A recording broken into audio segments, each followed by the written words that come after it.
Hello students, good morning everyone. आज अभी हम लोग स्टार्ट कर रहे हैं नया टॉपिक,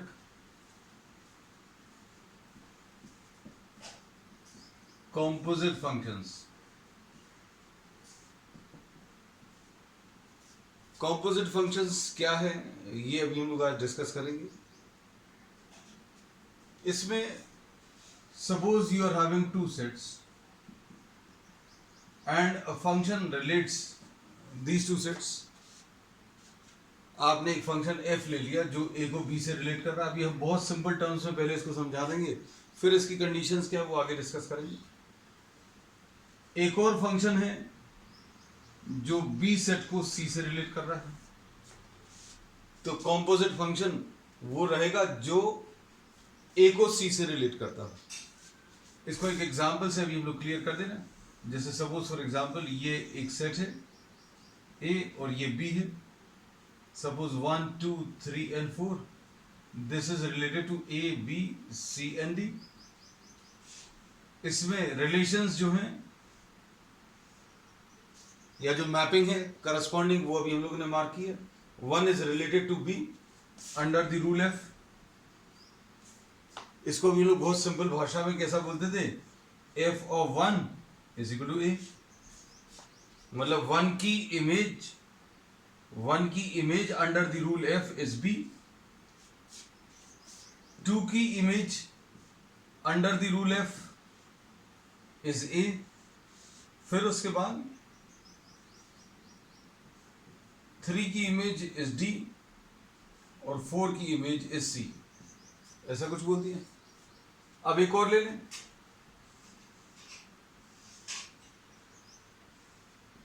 g एक फंक्शन जो b को c से रिलेट करता है, तो ऑब्वियसली ये b सेट जो है वो तो सेम होगा। a b c d लिखा भले ही दो बार है, एक बार भी लिखकर बताएंगे अभी हम। a b c और d, suppose this is related to 7 8 9 and 10।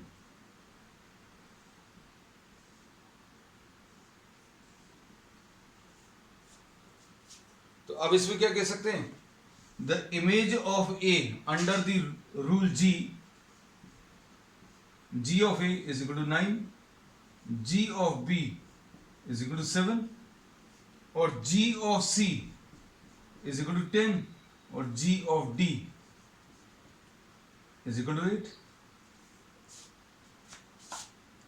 मतलब इसमें अभी हम लोगों ने ये बोला कि एक फंक्शन है जो 1 को b से रिलेट कर रहा है और दूसरा फंक्शन है जो b को 7 से रिलेट कर रहा है।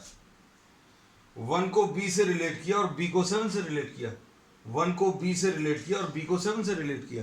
तो अब हम लोग कह सकते हैं एक combination of functions, composition of functions ऐसा होगा जो डायरेक्टली 1 को 7 से रिलेट करे। अब इसमें ये जो डेफिनेशन ली है, इसको अभी हम लोग अगर कंबाइन करके लिखें तो कैसा लिखेंगे, ये देखो f of 1 is equal to b और f of 2 is equal to a। अब a की ये वैल्यू अभी हम लोग यहां पर अगर रख दें, अच्छे देखना, a की ये वैल्यू अगर यहां पर रखें तो कितना आ जाएगा, g a की value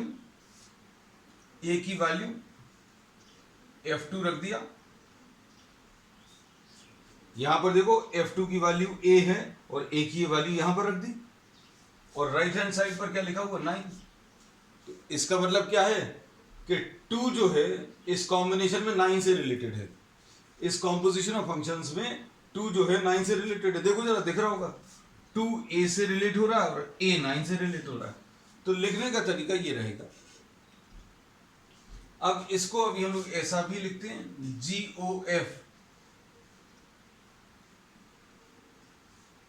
of 2 is equal to 9 और g of f2 is equal to 9। और अगला देखो, और क्या लिख सकते हो इसमें, b की वैल्यू कहां पर सब्स्टिट्यूट कर सकते हैं, b की वैल्यू यहां पर सब्स्टिट्यूट कर सकते हैं। तो कितना आ जाएगा, g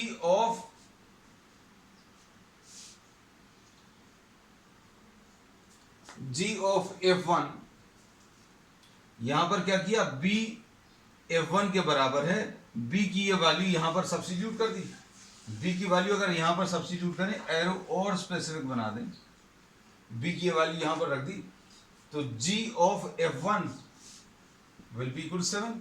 अब इसको अच्छे समझो, 1 किससे रिलेटेड था, b से, और b किससे रिलेटेड है, 7 से।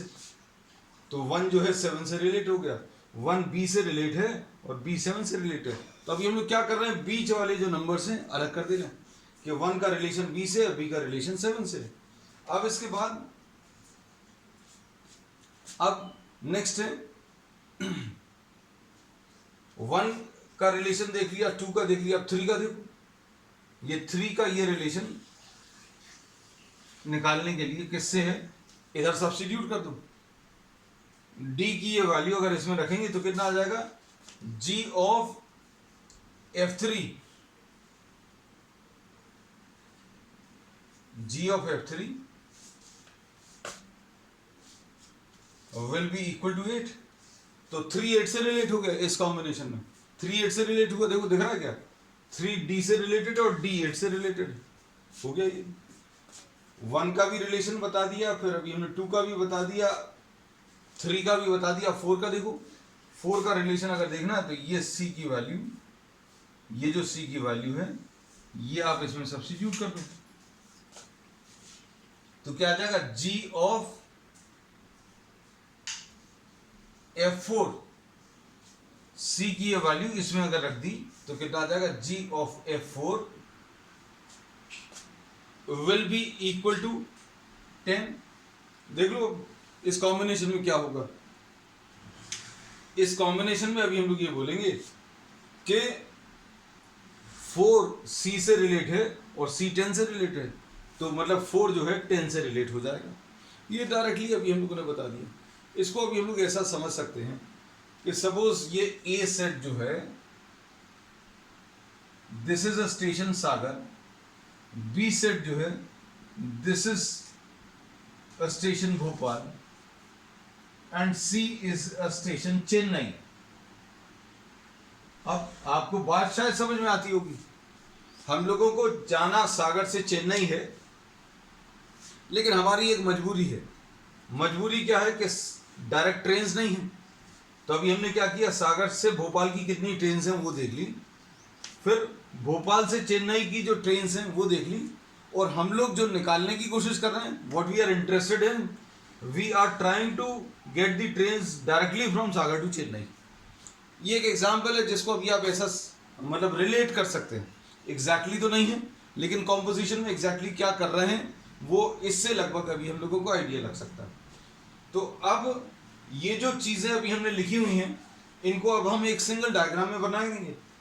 1 b से रिलेटेड है, b 7 से रिलेटेड है, 2 a से रिलेटेड है, a 9 से रिलेटेड है, 3 d से रिलेटेड है और d 8 से रिलेटेड है, 4 c से रिलेटेड है और c 10 से रिलेटेड है। So we say that f is a function which relates a to b। f एक फंक्शन है जो a को b से रिलेट करता है, और g एक फंक्शन है, g एक फंक्शन है जो b को c से रिलेट करता है। तो GOF जो है एक ऐसा फंक्शन रहेगा जो a को c से रिलेट करता है। अब देखना इसको भी हम ये वाले डायग्राम को फिर से रीड्रॉ कर दे रहे हैं, ये भी रब कर दे रहे हैं, ये सब कुछ सामने रहेगा। कॉम्पोजिशन ऑफ फंक्शन,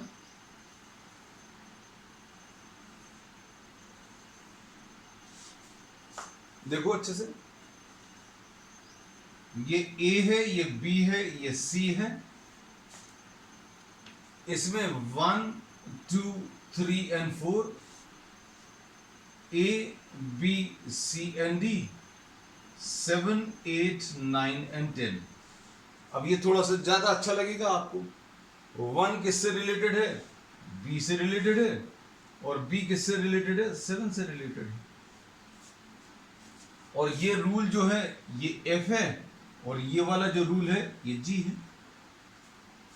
और इसको अभी हम लोग क्या कहते हैं कि ए को सी से डायरेक्टली रिलेट करने वाला ये फंक्शन जो है GOF कहलाएगा। GOF, या फिर इसको अभी हम लोग ऐसा भी लिख सकते हैं G of fx। इसमें ये वाला पार्ट जो है अब हम रब कर देना, क्योंकि अभी हमने इसको ऊपर ड्रॉ कर ही लिया है। अब देखो इसमें क्या किया है, आपने पहले G of fx के कैलकुलेशन में कुछ चीजों को बहुत अच्छे से समझना बेटा, कि ये पहला सेट जो है A, that is the domain of F। A is the domain of F, और B जो है को डोमेन ऑफ F। B को एक और नाम दे सकते हैं, B को एक और नाम दे सकते हैं, ये तो अभी हम लोगों ने F में बोला है। अब G में अगर बोलें, G फंक्शन को देखो, अब G फंक्शन में डोमेन B है और को डोमेन यानी दूसरा वाला सेट वो C है। अब इसके जो कनेक्टेड एलिमेंट्स है F में, F वाला जो रूल लिया है उसमें जो कनेक्टेड एलिमेंट्स है वो रेंज कहलाएगी। तो रेंज क्या रहेगी, F की range of F should belong to the second set. इसकी जो रेंज है, इसकी जो कनेक्टेड एलिमेंट्स है वो सेकंड सेट में आने चाहिए, तभी तो अभी हम इनको आगे कनेक्ट कर पाएंगे। तो range of F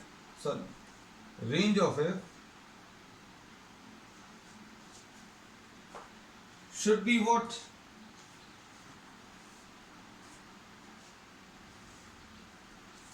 Should be a subset of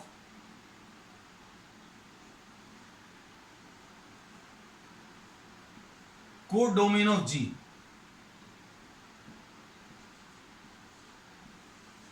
ये मैथमेटिकल लैंग्वेज में लिख दिया, इसको सिंपल भाषा में क्या बोल सकते हैं कि भाई ए से जो एलिमेंट कनेक्ट हो रहा है F रूल से,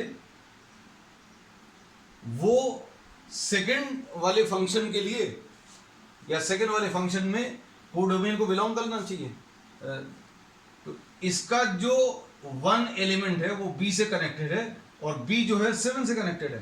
तो रेंज, इसकी जो रेंज है, इस फंक्शन की जो रेंज है B इस एलिमेंट के लिए कनेक्टेड एलिमेंट, 1 जो है B से कनेक्टेड है, 2 किससे कनेक्टेड है, 2 A से कनेक्टेड है, 3 D से और 4 C से।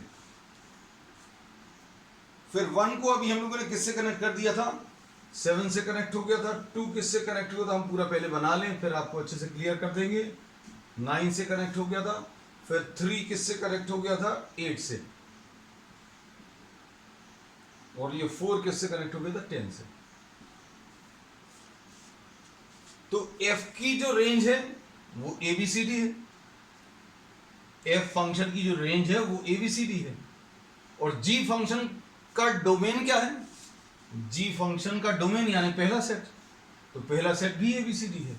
तो अभी हम लोगों ने यही लिखा है कि रेंज ऑफ द पहला वाला function should be a part of the domain of the second function.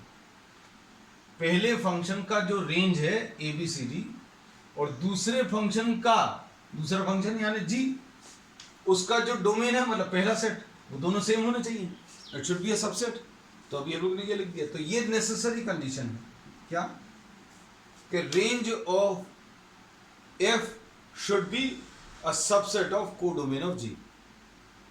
अब इसमें क्या बोल रहे हैं इसको अच्छे से समझना है। बहुत सिंपल चीजें, लेकिन जब मैथमेटिकल लैंग्वेज में लिखते हैं तो थोड़ी सी टफ हो जाती है।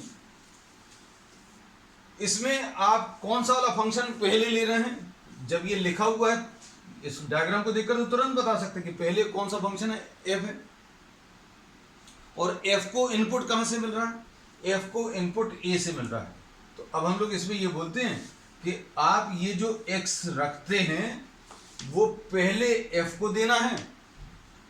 ये जो वैल्यू अभी आप लेते हो वो पहले किसको देना है? जैसे आपको 1 निकालना है, 1 की वैल्यू निकालनी है तो 1 आप सी को नहीं दे सकते, मतलब G1 नहीं निकाल सकते। क्यों? क्योंकि इसमें है ही नहीं। तो अभी हम लोग ये बोलते हैं कि अगर आपको GOF 1 निकालना तो ये 1 पहले किसको देंगे? जो इसके बाजू में लिखा हुआ है। 1 के बाजू में क्या लिखा हुआ? F लिखा हुआ। तो अभी हम लोग इसको ऐसा लिखेंगे G of F1। जब आपने इस फंक्शन को, इस कॉम्पोजिट फंक्शन को 1 दिया तो ये 1 पहले G को नहीं देंगे, पहले F को देंगे जो 1 के ज्यादा पास में, और F1 निकाल लोगे। F1 की वैल्यू कितनी है?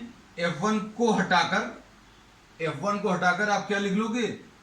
B लिख लोगे। लिख लिया। अब क्या बचा? GB बचा।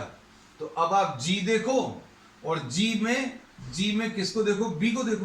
तो G में B को अगर देखेंगे तो ये किससे रिलेट हो जाएगा? 7 से रिलेट हो जाएगा। अब GOF2 अगर निकालना है तो फिर से अभी हमने ये बोला कि आप ये जो इनपुट 2 दोगे, G और F में से किसको दोगे? तो जो 2 के ज्यादा पास में है उसको दे दोगे। और 2 के ज्यादा पास में कौन सा है बेटा? 2 है। F के ज्यादा पास में, ये 2 के ज्यादा पास में F है तो आपने 2 F को दे दिया। 2 अगर आपने गलती से G को दे भी दिया तो G 2 नहीं ले रहा है इनपुट। इस G फंक्शन में 2 इनपुट कहीं पर भी नहीं आ रहा। तो ये पहला सेट इनपुट है, ये दूसरा आउटपुट है। तो F of 2 का मतलब ये F में 2 को देखो किससे रिलेट हो रहा है? F में 2 किससे रिलेट हो रहा है? A से। तो अब हम लोग क्या करेंगे? F of 2 को हटाकर A लिख दिया। और G of A किसके बराबर आ गया? 9 के बराबर आ गया। तो GOF अभी हम लोग क्या बोलेंगे? GOF2 जो है ये 9 के बराबर आया। अब इसके बाद अच्छे से सुनना,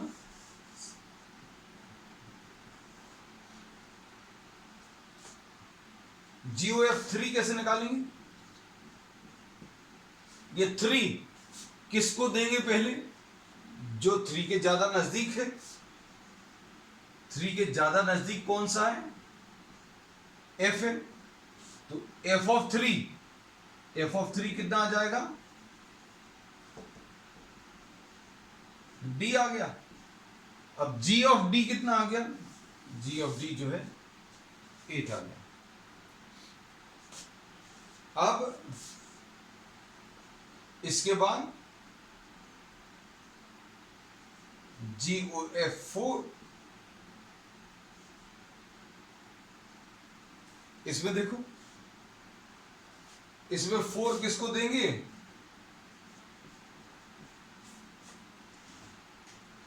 4 F को देंगे कि वो ज्यादा नजदीक है। 4 किससे रिलेटेड है? C से। तो G of C लिख दिया। F4 की वैल्यू C है तो GC आ गया। और GC की वैल्यू, G को अगर आप देखें और C को देखें तो G रूल के under C will be related to 10, so this will be answer. तो ये GOF अभी हम लोगों ने बना दिया। अब इसमें अभी हम लोगों ने ये बताया था कि GOF में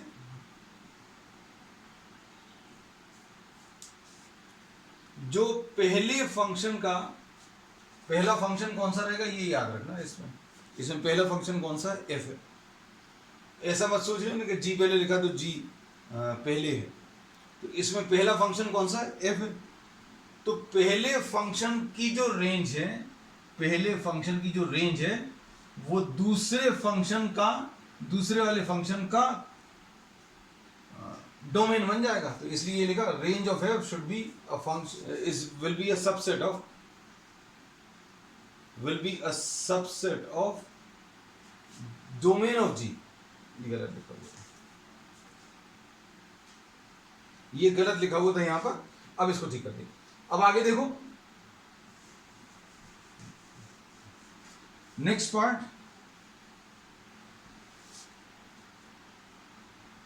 FOG अगर कहीं पर लिखा है तो इसमें पहला फंक्शन कौन सा है? इसमें x आप पहले किसको देंगे? ये एक ऐसा फंक्शन रहेगा जिसमें x इनपुट आप पहले g को दोगे। तो अब इसमें अभी हम लोग ये कहेंगे कि input, the first input to be given, पहला इनपुट अभी आप g को दोगे।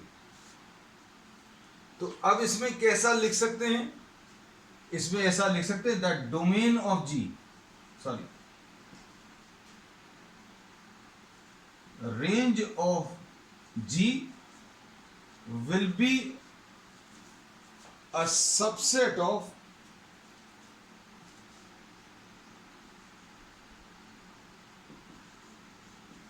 अब ये भी अभी हम लोग कुछ एग्जांपल्स की मदद से आपको क्लियर कर देंगे। तो ये तो अभी हमने कॉम्पोजिशन के बारे में बताया, और इसमें दोनों को देखकर ये लग रहा है, GOF और FOG को देखकर लग रहा है कि दोनों सेम नहीं होंगे। कुछ केसेस में हो सकते हैं दोनों सेम नहीं होंगे। क्यों? क्योंकि इसमें पहला इनपुट अभी आप किसको, पहला इनपुट आप F को देते हो, और FOG में पहला इनपुट जो है आप G को देते हैं। तो ये अभी हम आपको एक एग्जाम्पल की मदद से बिल्कुल परफेक्टली क्लियर कर देंगे कॉम्पोजिशन।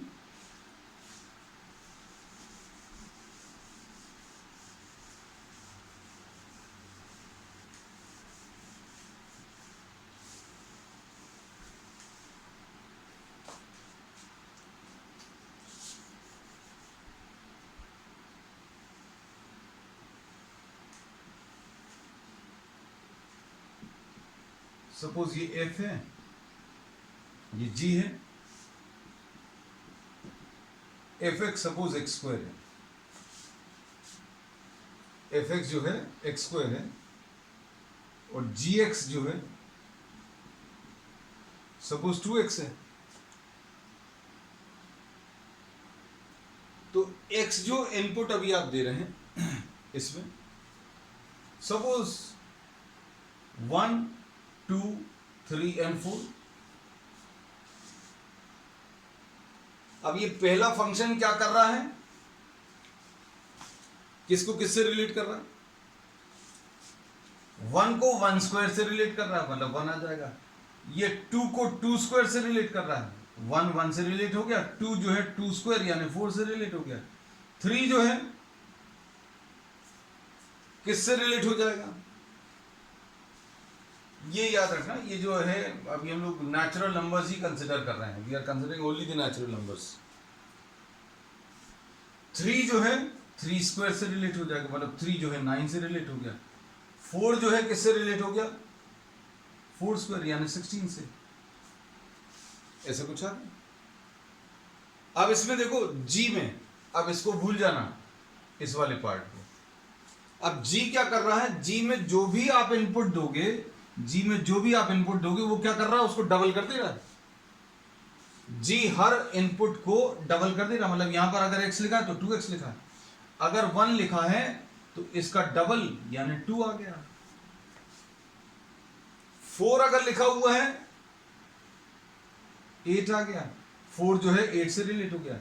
9 जो है किससे रिलेट हो गया? 18 से। और 16 किससे रिलेट हो गया? 32 से। तो ये अभी हम लोगों ने क्या बना दिया? F GOF। तो इसमें 1 किससे रिलेट हुआ? 1 2 से रिलेट हुआ, 2 8 से रिलेट हुआ, 3 जो है 18 से रिलेट हुआ, और 4 जो है 32 से रिलेट हुआ। तो ये तो मैपिंग में तो अभी हमने बता दिया ये सारी चीजें करके। अब इसको एक्चुअल में अगर अभी हम लोग वैल्यूज रखकर बताएं,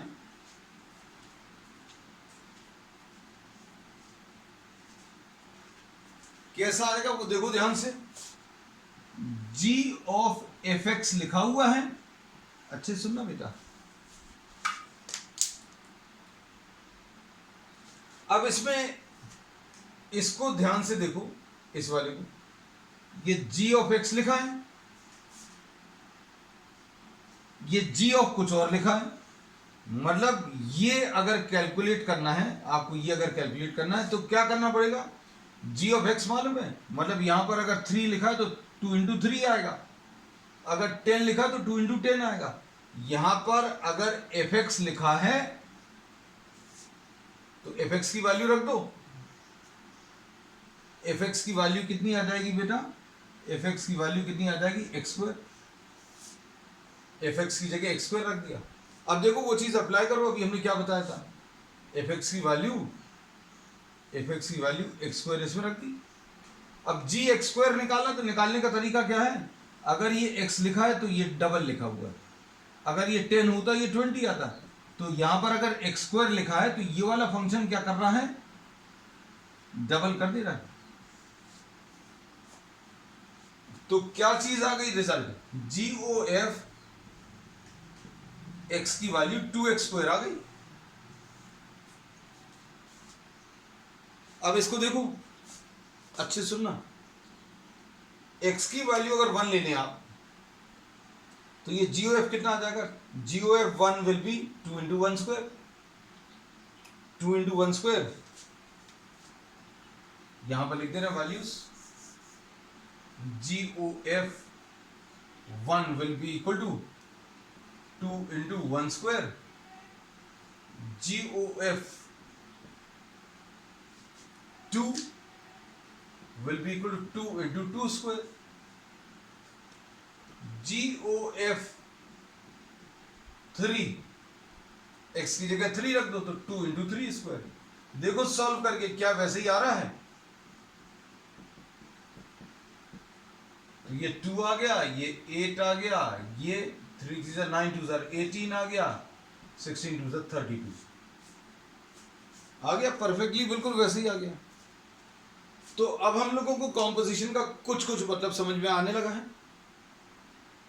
कि फंक्शंस को अभी हम लोग कैसा कंबाइन कर रहे हैं। अब इस एग्जाम्पल के बाद आगे देखना,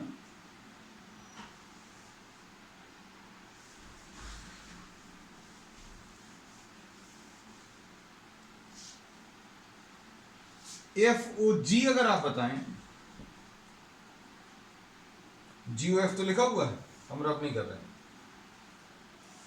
fx एक्स स्क्वायर था और gx की वैल्यू 2x थी। FOG x अगर आपको बताना है तो कैसे पता चलेगा,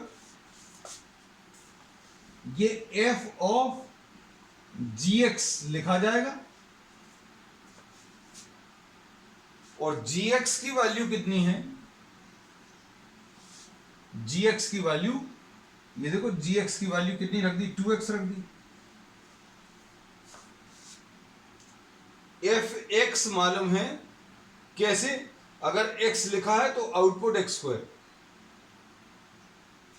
अगर ये एक्स स्क्वायर है मतलब ये जो फंक्शन है इसको एक मशीन की तरह सोच लें, तो ये f मशीन जो है वो क्या कर रही है, आप इसमें अगर x डाल रहे हैं तो स्क्वायर कर दे रहा है। g कैसी मशीन है, g एक ऐसी मशीन है जिसमें x डाल रहा है तो डबल कर दे रहा है।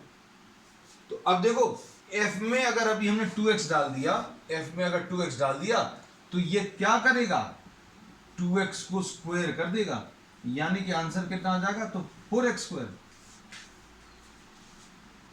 तो क्या GOF और FOG दोनों बराबर हैं, नहीं, दोनों बराबर नहीं है, देख लो पता ही चल रहा है। अगर आप FOG1 निकालने की कोशिश करो तो FOG1 will be equal to 4 into 1 square, यानी 4 आएगा, 1 will be related to 4 and 2 अगर देखें तो 2 किससे रिलेट हो रहा है, FOG2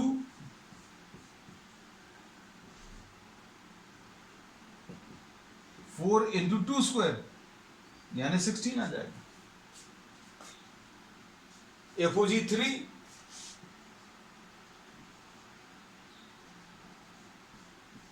तो अब हम लोग इसमें ये बोल रहे हैं कि FOG1 और GOF1 सेम नहीं आ रहे, the values are different.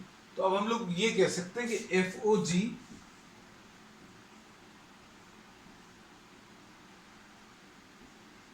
is not equal to GOFX। ठीक,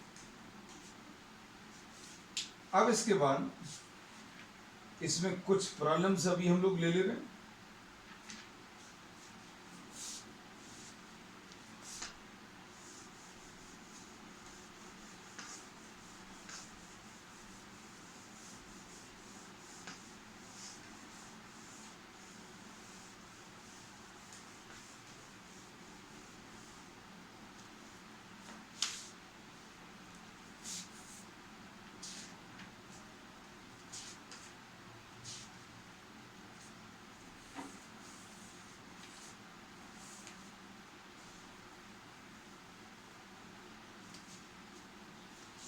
सपोज एग्जाम्पल के लिए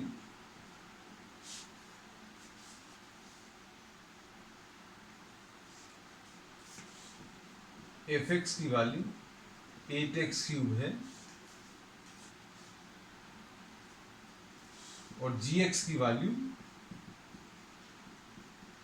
x to the power of 1/3 है। GOF बताना है, तो कैसा लिखेंगे इसको? लिखने का तरीका G जैसा लिखा है वैसे ही लिख दो, ये O हटाकर ये ब्रैकेट लगा दिया और ये fx को कंबाइन कर दिया, G of fx, ये लिखने का तरीका। अब इसमें fx की ये वाली वैल्यू रख दो, कितनी है? 8x cube. अभी इसमें कुछ नहीं किया, अपन ने क्या किया? fx की वैल्यू रख दी है। अब G एक ऐसी मशीन है, G एक ऐसी मशीन है जिसमें x अगर डालेंगे तो क्या करेगा? वो x के ऊपर 1/3 पावर लगा देगा, मतलब क्यूब रूट निकाल देगा। तो अब हम लोगों ने G के अंदर x डाला तो ये उसने उसके ऊपर क्यूब रूट लगा दिया। अब हम लोग G के अंदर x नहीं डाल रहे, G के अंदर क्या इनपुट दे रहे हैं? 8x क्यूब दे रहे हैं। तो ये क्या आ जाएगा? 8x cube two the power of कितना? 1/3। तो G जो फंक्शन है वो क्यूब रूट में कन्वर्ट कर रहा है। तो 8x क्यूब में अगर 8x क्यूब को अगर G के अंदर डालें, अगर G को आपने इनपुट 8x क्यूब दे दिया तो ये G फंक्शन क्या कर रहा है? ये G फंक्शन इसका क्यूब रूट ले रहा है। तो अब इसको कैसा लिखेंगे? अंदर वाले को 2x का होल क्यूब लिखा, अंदर वाले को 8x क्यूब है उसको 2x का होल क्यूब लिखा, टू द पावर ऑफ कितना? 1/3। अब ये 3 और 3 कैंसिल होगा, कितना आ जाएगा? 2x आ जाएगा। That's all what we get। तो ये GOF की वैल्यू आ गई। अब इसके बाद FOG निकालने की कोशिश करो।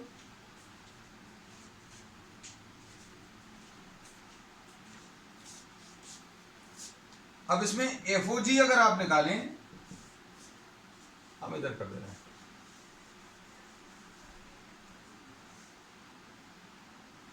ये देखना ध्यान से, FOGX अगर निकालना है तो F ऑफ GX लेंगे,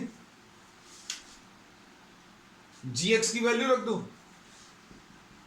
GX की वैल्यू कितनी है? x to the power of 1/3 रख दी। अब क्या होगा? आपने F को क्या इनपुट दे दिया? x to the power of 1/3 input दे दिया। क्यों दे दिया? क्योंकि f के अंदर हमने gx डाला था, f के अंदर gx डाला तो gx की वैल्यू रख दो। अब f के अंदर x डालेंगे, ये देखो ये कैसी मशीन है, ये एक ऐसी मशीन है जिसमें x डालेंगे तो वो क्या करेगा? 8 को इसके क्यूब से मल्टीप्लाई करेगा, मतलब पहले इसको क्यूब करेगा और फिर 8 से मल्टीप्लाई करेगा। तो अब ये क्या करने वाला है? x to the power of 1/3 का क्यूब करने वाला है, अंदर वाले नंबर का क्यूब कर दिया और 8 से मल्टीप्लाई कर दिया। तो सिंप्लीफाई करके देख लो क्या आ रहा है। ये 3 और 3 कैंसिल हो जाएगा तो ये 8x आ जाएगा। तो GOF की वैल्यू 2x आ रही है और FOG की वैल्यू 8x आ रही है। और हमें ऐसा लगता है होपफुली कि आपको ये सारी चीजें क्लियर हो रही होंगी। एक लास्ट एग्जांपल और अभी हम लोग ले रहे हैं।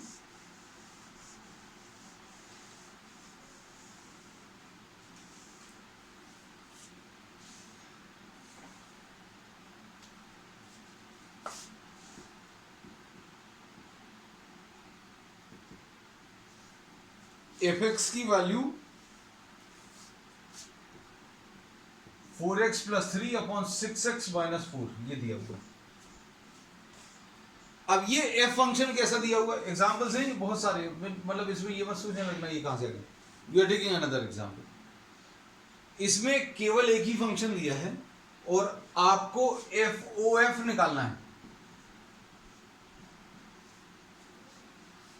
ये फंक्शन क्या है, ये वाला फंक्शन एफ कैसा है, ये फंक्शन क्या कर रहा है, एक्स को किस में कन्वर्ट कर रहा है कि भाई अंदर वाले नंबर को 4 से मल्टीप्लाई करो, ये x है तो 4 से मल्टीप्लाई किया, 3 ऐड किया, ऊपर लिख लिया। इस वाले जो भी आप इनपुट दे रहे हो उसको 4 से मल्टीप्लाई करके 3 ऐड कर रहा है और फिर डिवाइड कर रहा है किससे, अंदर वाले नंबर को 6 से मल्टीप्लाई करके -4। तो अब हम इसको कैसा लिखेंगे, देखो बेटा, एफ ऑफ एफ एक्स लिखने का ये तरीका तो अपन सीख ही गए। अब एफ ऑफ एफ एक्स की वैल्यू कितनी आ जाएगी, 4x plus 3 upon 6x minus 4, ऐसा कुछ आएगा। मतलब एफ एक्स की वैल्यू अभी हम लोगों ने सब्स्टिट्यूट कर दी। एफ एक्स की वैल्यू सब्स्टिट्यूट करने के बाद ये देखो एफ एक्स की वैल्यू रख दी। अब आपने क्या किया, एफ के अंदर किसको क्या इनपुट दिया है, एफ को आपने एक्स की जगह ये रख दिया। अगर आप फंक्शन को फिर से ध्यान से देखो तो ये फंक्शन कैसा है, जो भी आप नंबर डालोगे उसको ये 4 से मल्टीप्लाई करेगा और 3 ऐड करेगा। हमने लेकिन x नहीं डाला, ये इतना बड़ा नंबर डाला, तो ये क्या करेगा, इस नंबर को 4 से मल्टीप्लाई करेगा। 4 से मल्टीप्लाई कर दिया भैया, और फिर क्या ऐड करेगा, 3 ऐड करेगा। आप जो भी नंबर अंदर डालोगे उसको 4 से मल्टीप्लाई करके 3 ऐड करेगा। तो x नहीं डाला, अभी हम लोगों ने इतना बड़ा नंबर डाला, तो जितना बड़ा भी नंबर डाला उसको 4 से मल्टीप्लाई करो, 3 ऐड करो, और नीचे क्या है, जो नंबर आपने इनपुट में दिया उसको 6 से मल्टीप्लाई करो। आपने अंदर कौन सा नंबर डाला, 4x plus 3 upon 6x minus 4, और फिर क्या करो, 4 सब्ट्रैक्ट कर दो, ये आ गया। अब इसको आपको सिंप्लीफाई करना है। सिंप्लीफाई करने वाले पार्ट में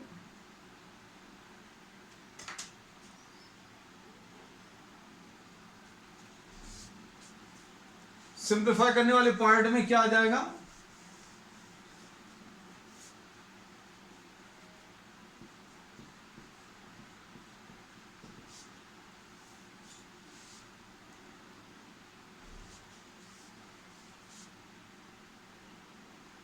सिंप्लीफाई करने वाले पार्ट में क्या चीज आ जाएगी, देखो ये 16x प्लस 12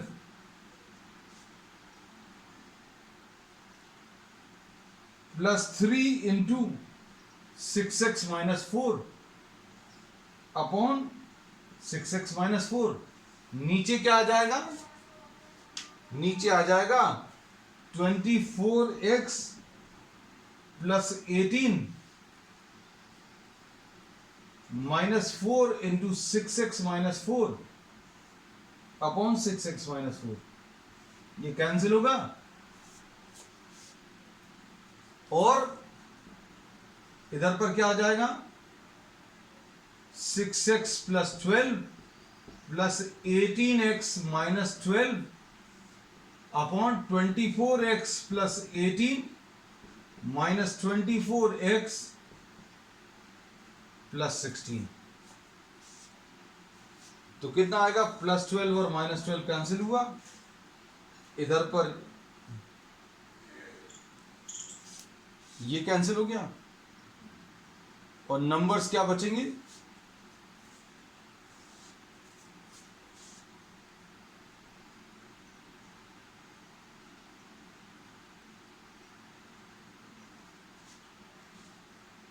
ऊपर 24x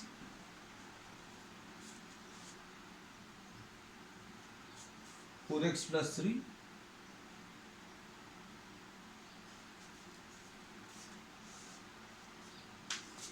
6